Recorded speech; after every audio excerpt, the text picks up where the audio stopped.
হাই friends, আমিও মিজোৰাম গৈছিলোঁ গুৱাহাটী ষ্টেচনৰ পৰা।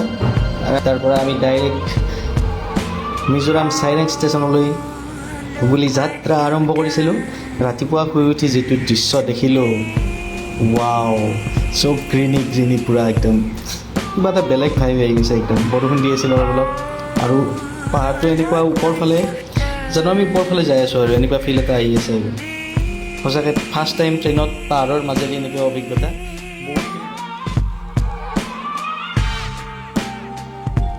মৰ্নিং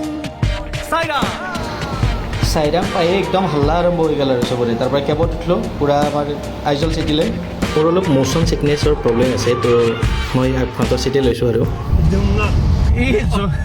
এই কিবা মিজু দি আছে ড্ৰাইভাৰ দাদা জুংগা বুলি কৈছে, মানে দাদাক ক'লাক আৰু এইটো নাপায়, এইটো বান্দাৰ আদমি জুংগা বুলি যি টি কৈ মাৰ খাই মাৰিব লাগিব নাই। মানে আমি খোৱাটো হিচাপ কৰি আছোঁ এতিয়া। ই কৈছে কি দাম বেছি দেখোন, কম পাই লওঁ নেকি? আহিছোঁ যিহেতু আৰু কালি বন্ধ ৰাখিব, কালি অলপ ৰলি ৰলা। ই কৈছে কি যদি মই কৈছোঁ 2 কিলো লওঁ, 350 হ'লে হ'লাক আৰু ই কৈছে 2 কেজি ল'লি এতিয়া কিন্তু জোল বনাব লাগিব। জোলৰ কিয় ইমান পাগলা মই বুজি নাপাওঁ। তাৰমানে 2 কেজি মাংস 4 লিটাৰ জোল লাগিব। পায়ে পিঁয়াজ ৰাই হ'ব বাৰু। আধা আমি ভাজি পেলাই থৈ দিম ৰাতিৰ কাৰণে, আৰু আধা 1 কিলো এতিয়া খাম, 1 কিলো ৰাতি খাম। আৰু কালি ৰাতিপুৱা কি ঘণ্টাটো কৰিবা? কালি বন্ধ ৰাখবো, ৰবিবাৰে বন্ধ ৰাখিছোঁ। আমি 4 কেজি খাম। संडे को मिलता है क्या बाजार? चिकन वगैरह मिलेगा? नहीं मिलेगा तो फिर दिक्कत होगा। হ'ব বাৰু, এতিয়ালৈ কথা নাই, কিবা এটা মেনেজ কৰিম। কিন্তু জোলৰ কাৰণে ইমান হাল্লা কি চৰ্ত? এতিয়া কিন্তু জোল বনাব লাগিব কিয় কৈছে মোক।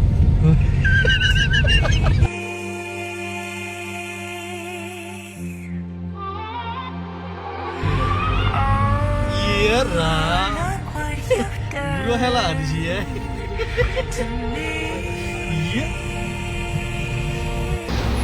তো আইজল চিটি আহি আমি ৰুম বিচাৰিলোঁ, ৰুম পাই গ'লোঁ। ৰুমৰ ওপৰত গ'লোঁ, বস্তু আনি লৈ গ'লোঁ। ভিউ চাওক ৰুমৰ পৰা, কেনেকুৱা এটা মজা জেগাত ৰুম পাইছোঁ না, কিবা এটা বেলেগ লাগি গৈছে পূৰা একদম। এতিয়া তাৰমান ভোক লাগছে চবৰে। তাৰপিছত তলত যাই পূৰা বজাৰত গ'লোঁ আমি। বজাৰত যাই মাংস চাংস, এই ব্ৰইলাৰ চাক না কি প্ৰকাণ্ড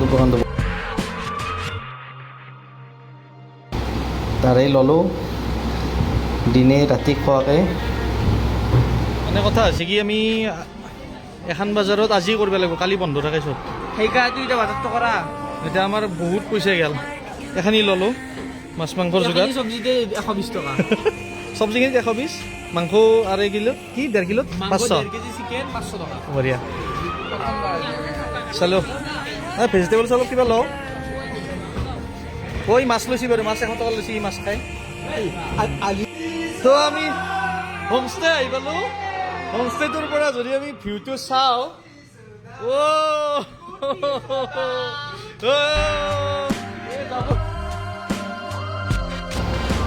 ৰুমত আহি পেলাই মাংস চাংস পূৰা বনালোঁ, একদম পূৰা খালোঁ, যিমান পাৰি পূৰা ভৰালোঁ। তাৰপিছত একদম গোটেইকেইটা সাজি কাচি ওলাই গ'লোঁ। আজি বহুত কিবা কিবি চাব লাগিব, কাৰণ কালিৰ দিনটো আমাৰ হাতত আছে। সেই বুলি গ'লোঁ হৈ, কিন্তু কুঁৱলী অৱস্থা বেয়া কৰি দিছে, একদম একো দেখা নাপায়। ফটো চটো কি হ'ব ভগৱান জানে। আৰু পূৰা ক্লাউড, চাৰিওফালে ক্লাউড। এতিয়া দুপৰীয়া নহয়, 7টা বাজিল আবেলি। আৰু তোমাৰ একো দেখা চেখা নাই। ইমান কষ্ট, ফটো এটা ভাল নহ'ব। জিন্দগী চলো। হ'ব দে।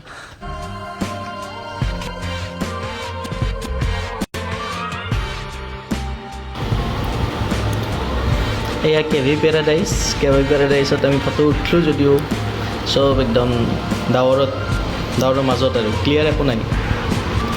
হ'ব বাৰু, ঠাণ্ডা লাগিছে। অসমত যিহেতু বহুত গৰম আছিল, মিজোৰামত যাই ঠাণ্ডা ফিলটোও পাইছোঁ, সেইটো এটা ভাল লগা কথা।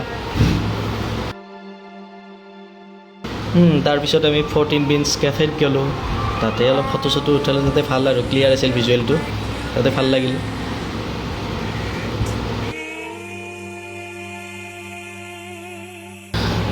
আৰু চবতকৈ দুখ লগা কথাটো স্কাই ৱাক, য'ত আমি একো দেখা চেখা নাপালোঁ। চবেই ফটো উঠে, আমি একো দেখা নাপালোঁ। এই দুখতে যায় আৰু মাংস বনালোঁ ৰুমত যাই পেলাই। ভিজুৱেলটো চাওক না, পূৰা পাহৰি গৈছোঁ আমি যে স্কাই ৱাকত একো দেখা নাপালোঁ পাহৰি গৈছোঁ এনেকুৱা এটা মজা ভিউ ৱাও মানে যিটো দেখা নাপালোঁ নাই আৰু কিন্তু যিটো ভিজুৱেল পালোঁ না পূৰা হেপী হৈ গ'লোঁ আৰু মিজোৰামত হোটেলত মানে য'তে ত'তে আৰু ঘৰত তালা নাথাকে তালা নামৰে আমি আৰু দৰ্জা এনেই জপাই পেলাই সোমাব লাগিব উপায় নাই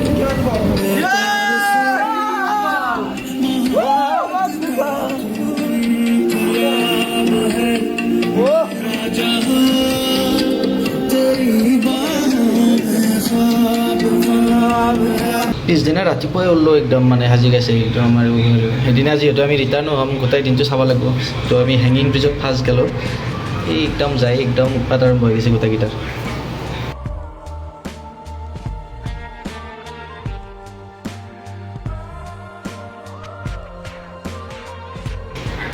হেঙিং ব্ৰিজত অলপ ভয় লাগিছিল বাৰু তথাপি আৰু ধৰি ধৰি গৈছোঁ কিবাকৈ এই চাবা এই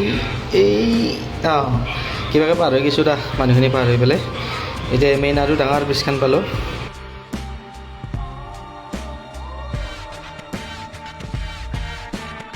মানে হেঙিং ব্ৰিজ দুখন আচলতে এখন সৰু আৰু এখন পাৰ হৈ যাই পেলাই এই ডাঙৰ ব্ৰিজ মানে হেঙিং ব্ৰিজখন পায় হেঙিং ব্ৰিজ চেঙেজ ব্ৰিজত উৎপাত চুৎপাত কৰি আমি চলোমন টেম্পলত গৈছিলোঁ চলোমন টেম্পলত চানডে কাৰণে বন্ধ তো অলপ ফটো চটো উঠি আহিলোঁ আৰু উপায় নাই আৰু চানডে লৈ গ'লে এনেকুৱা হয়